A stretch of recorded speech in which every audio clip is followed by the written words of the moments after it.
Shout out kan Ulinar Jose mga katamsi. Ato niya Manila mga katamsi. Pero taga Samar hiyag-hapon mga katamsi. Kalbayog siguro. So nag-message siya akon. Nailiw nga waray kita mag-update naton na YouTube, waray kita upload. Nagpakianay ako, nagtatamsi pa kita. So Sir Ulinar Jose from Kalbayog siguro siya. Adi pa nag-iibog pa, nagtatamsi pa kita.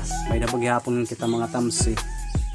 So ang problema la kay hindi kita nakagpamisa yan na.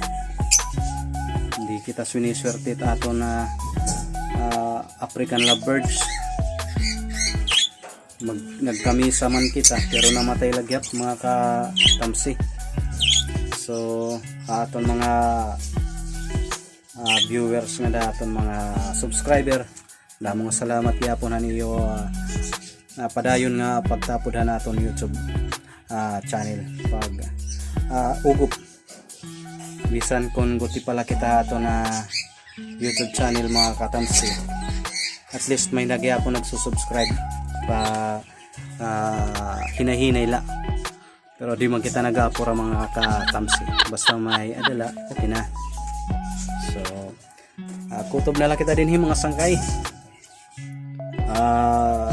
Keep safe ha iyong tanan, ingat-ingat kita mga may bago na lahat nga mga sakit nga nabuto din na ito na rehiyon.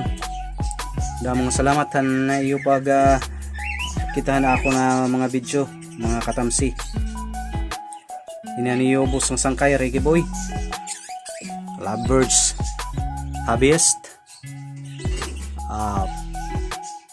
pet hobbyist or ano pa man. O pahinga adlaw haton nga tanan. Bye bye.